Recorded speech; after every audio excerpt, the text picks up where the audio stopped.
Bueno, nuestro siguiente panelista es abogado especialista en Derecho Constitucional, Administrativo y Electoral. Actualmente se desempeña como secretario general de la Oficina Nacional de Procesos Electorales. Fue asesor de instituciones públicas a nivel de alta dirección en el Poder Ejecutivo, Legislativo y Judicial. Autor de artículos de investigación en materias de su especialidad en medios nacionales y extranjeros. Es profesor a nivel pre- y posgrado. Cuenta con especialidades en Derecho Constitucional, Electoral, Municipal, Administrativo, Argumentación Jurídica y Teoría del Derecho.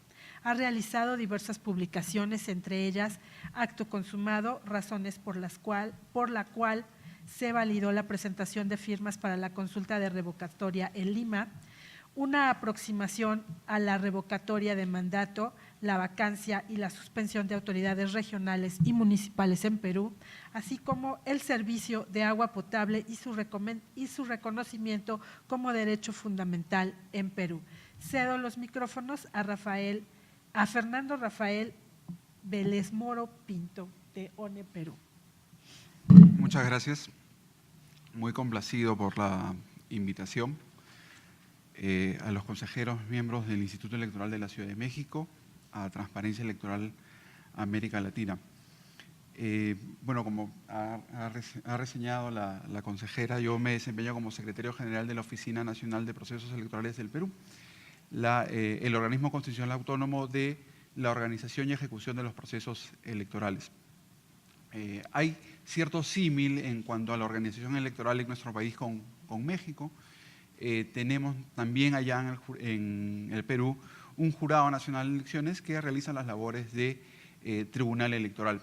Si bien es cierto, no existen las competencias diferenciadas, porque el Jurado Nacional de Elecciones, heredero de una tradición casi ya centenaria, era, antes de la reforma de 1993, el órgano único que administraba justicia electoral, organizaba los procesos electorales y ejercía todas las competencias en materia de administración electoral.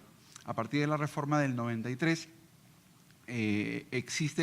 se crea 3 órganos con carácter o con competencias electorales. Un registro nacional de identificación y estado civil que elabora el padrón electoral, aprueba el padrón electoral, una oficina nacional de procesos electorales que administra y ejecuta y organiza el proceso electoral, y un Jurado Nacional de Elecciones que, como ya mencioné, administra justicia electoral, pero a su vez también mantiene el registro de organizaciones políticas, una tarea que no es una tarea jurisdiccional, valga la redundancia, y también realiza la proclamación de los resultados. Entonces, en nuestro país tenemos una situación muy peculiar en tanto el diseño de los órganos electorales. Creo que eso es importante traerlo a colación a raíz del tema que nos convoca en esta oportunidad. El tema que nos convoca es qué desafíos tiene la democracia en la región, qué desafíos tiene la participación ciudadana. Y yo quisiera empezar por señalar 2 problemas que me parecen fundamentales. Por lo menos en el Perú, de repente no me atrevería a hacer un análisis de la región, evidentemente, lo que tenemos es una desafección de la política. Si uno pregunta a los ciudadanos, y se han realizado encuestas que son casi recurrentes en nuestro país y en varios países, y también en el Latinobarómetro, por ejemplo, señalan que tanto le interesa la participación en la política y evidentemente sale una nota, o el resultado es una nota desaprobatoria. Los y las ciudadanas no quieren participar en política. Y en el Perú eso obedece a un contexto particular, que es el que me toca señalar. Obedece a un contexto particular que, sin irnos muy atrás en la historia, hacia la década de los 80, la actividad política podía ser dividida en dos fases. La actividad política formal, institucional, a través de los partidos políticos. Existía un sistema partidario fuerte, existían partidos tradicionales de larga data, con 50 u 80 o 70 años de fundación. Eran los partidos tradicionales de masas que convocaban evidentemente a grandes cantidades de gente en estos mítines, en esta forma de ejercer la política por aquel entonces. Y existía una actividad política ilegal, la actividad subversiva la actividad de grupos insurgentes que se alzaron abiertamente en armas contra el Estado. Entonces, para la juventud de aquella época, porque, valga la redundancia, la actividad partidaria tomó a las universidades como centros, evidentemente, de captación de adeptos, también lo hizo la actividad ilegal política, es decir, estos grupos insurgentes también tomaron las universidades, básicamente las universidades públicas, pero también las universidades privadas. Entonces, en este contexto, en el contexto en que los jóvenes asistían a las universidades y tenían un panorama político adverso porque o eran captados por los partidos políticos que a su vez ejercían la política dentro de la universidad con claro beneficios a sus propios intereses, y a su vez existía la actividad ilegal de la política donde los grupos insurgentes armados también se incorporaban a las universidades para, evidentemente, captar militantes en este caso.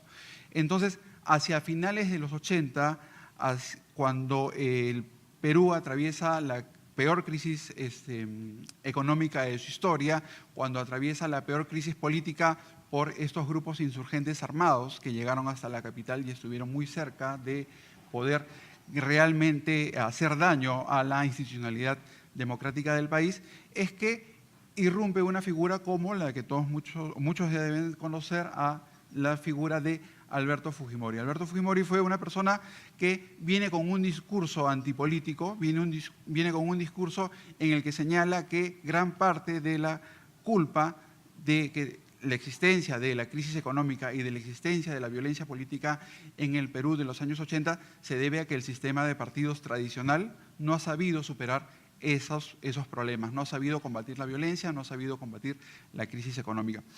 Entonces, ¿cómo ingresa hacia el nuevo milenio?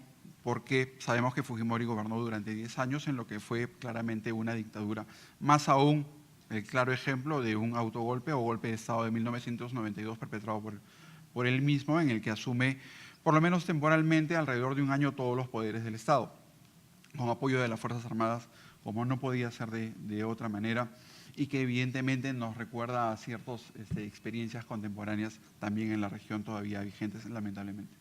¿Y cómo ingresa hacia el nuevo milenio? Ingresa hacia el nuevo milenio esta corriente de no querer ser señalado como político. El día de ayer se mencionó, ¿no? Oye, ¿y tú eres político? ¿Te dedicas a la política? No, qué vergüenza decir que me dedico a la política o que hago actividad política, porque eso se vinculaba o formas parte de un partido que ha estado envuelto en crisis de corrupción o que ha generado la peor crisis económica de la historia, o si te gusta la política y no te gusta la política partidaria, entonces tú has pertenecido o has tenido cierta afición por estos grupos insurgentes violentos que pusieron en jaque el Estado en nuestro país.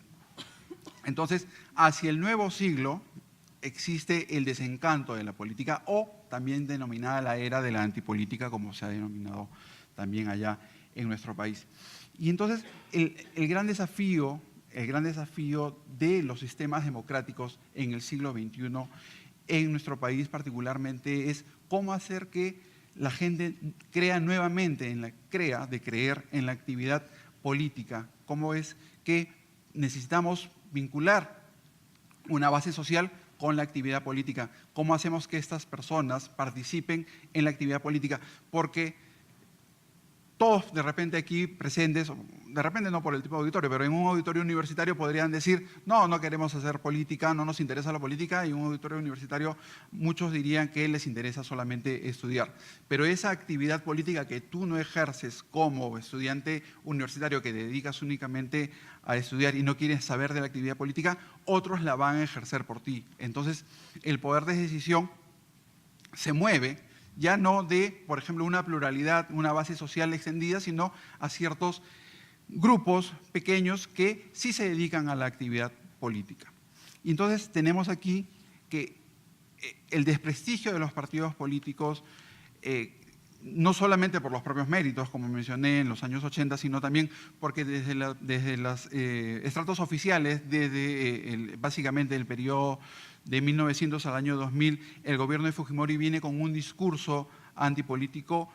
De hecho, las veces que él postula a la reelección, estamos hablando de que gobernó 10 años, hubo por ahí unos malabarismos jurídicos para darle un viso de legalidad a este intento de postulación hacia un tercer periodo, o esta postulación a un tercer periodo. Esto origina que las formas de participación política en la ciudadanía peruana sean a través de candidaturas, pero a través de movimientos independientes, no de candidaturas individuales, porque no está permitido hasta ahora tampoco en nuestro país, pero sí de nuevas formas, nuevos partidos políticos, nuevos movimientos. Se apertura el espectro de formas de organización hacia movimientos regionales, movimientos ya no de carácter nacional, como podrían ser los partidos, sino también movimientos en espacios geográficos determinados. Entonces, lo que ocurre aquí es que nos encontramos ante una insuficiencia de la participación de la población en los sistemas de democracia representativa a través, por lo menos una participación activa, a través de la formación de partidos políticos sólidos, de partidos políticos con una clara vocación democrática. Y más bien tenemos lo que se ha denominado maquinarias electorales, es decir, que formalmente subsisten como partidos, mantienen el registro jurídico en el registro de organizaciones políticas, pero que no desarrollan casi ningún tipo de actividad en aquellos periodos en los que no hay un proceso electoral. Son maquinarias que se activan de cara a la convocatoria a un proceso electoral. Y por otro lado, como sabemos que la población no participa de esos partidos políticos, no hace, porque todavía vivimos en la época de la antipolítica, todavía no está bien visto o del todo bien visto como debiera serlo el formar parte de una organización política, en militar en una organización, en participar, en desarrollar vida partidaria. Tenemos entonces un grupo poblacional amplio que no participa de este sistema de partidos.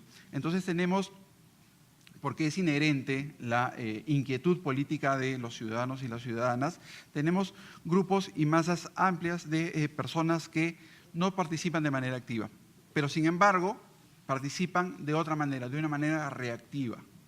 Si nosotros vemos los movimientos sociales en el siglo XXI en el Perú y en gran parte de Latinoamérica, son movimientos no necesariamente articulados.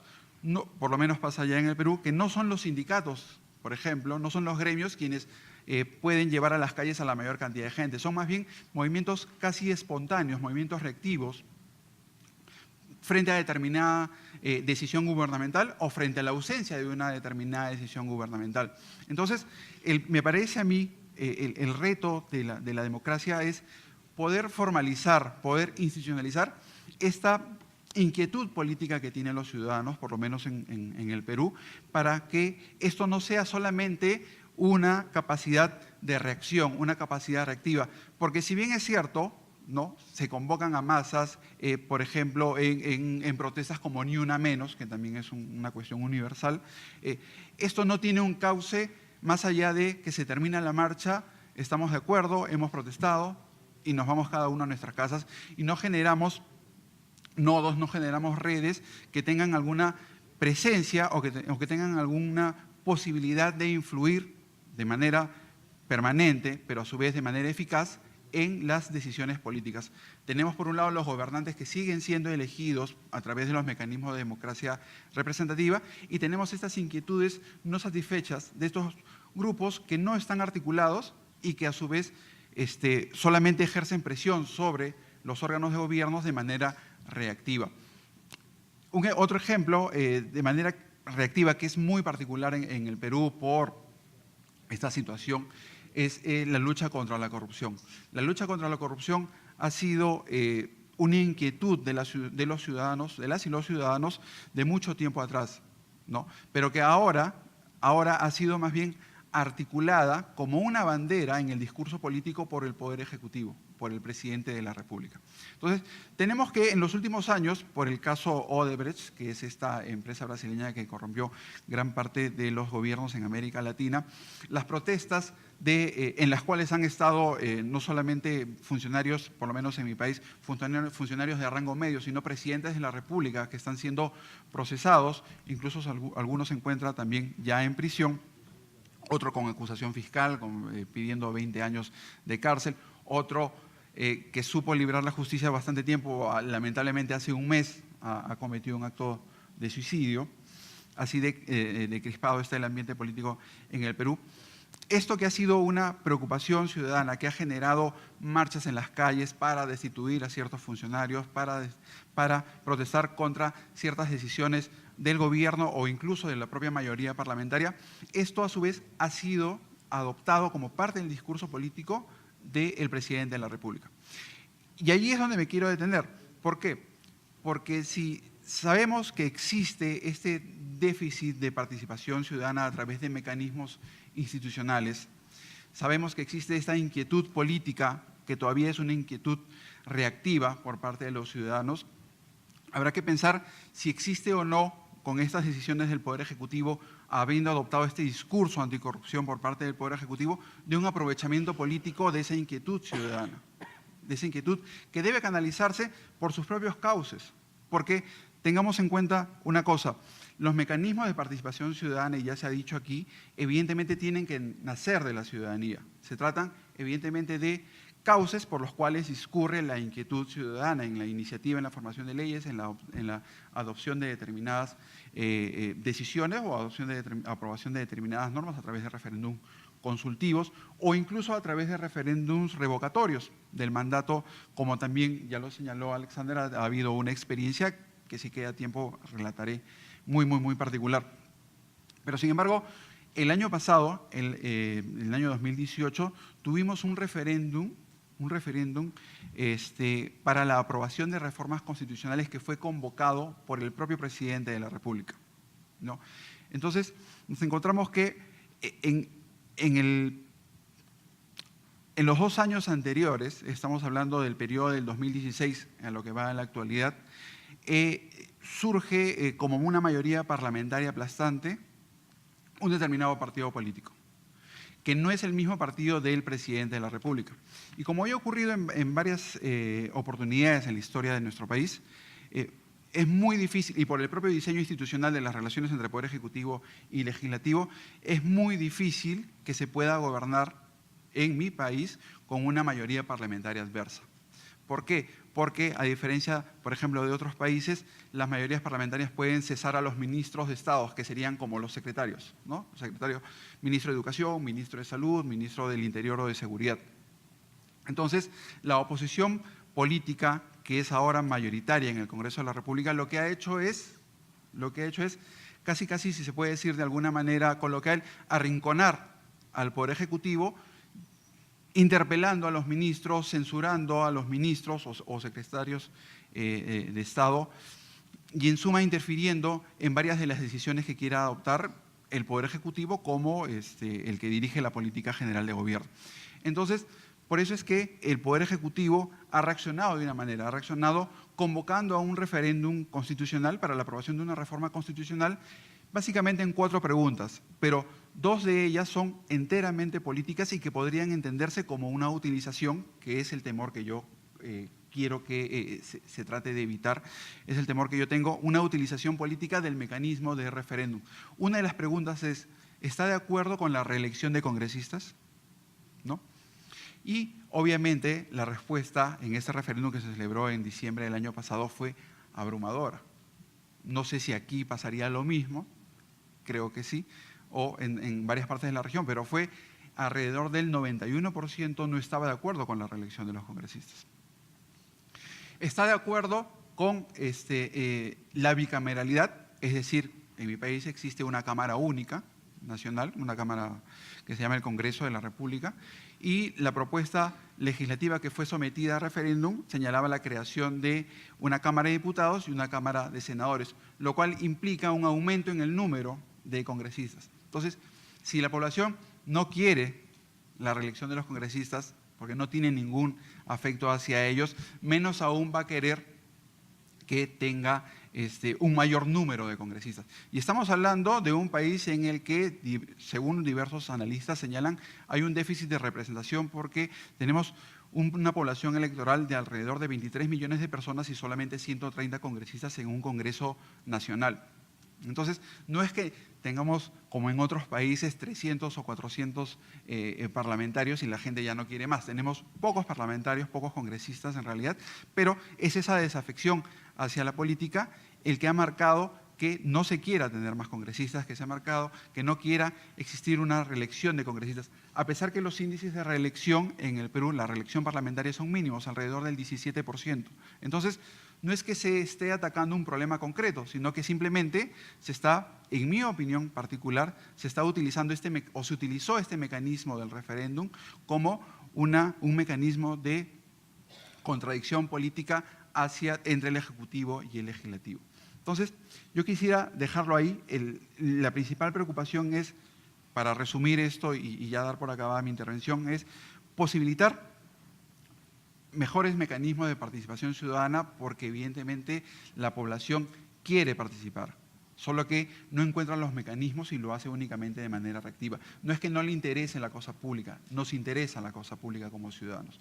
Y en segundo lugar, evitar la utilización política de estos mecanismos de participación, como he detallado en mi humilde opinión ocurrido en el referéndum el año pasado y como ha detallado en alguna manera también Alexander respecto de la revocatoria. La revocatoria, los mecanismos o los filtros para llegar al proceso de consulta de referéndum revocatorio eran tan mínimos, eran tan laxos, que se convirtió en una herramienta de venganza política, porque al cabo de poco tiempo de haber iniciado el periodo ya se presentaban solicitudes para revocar a esas autoridades. Entonces, también era la utilización política de un mecanismo de participación ciudadana, esta vez por parte de la oposición, de los alcaldes, regidores y gobernadores regionales, porque allá la revocatoria está supeditada a esos cargos y no a cargos nacionales. Muchas gracias.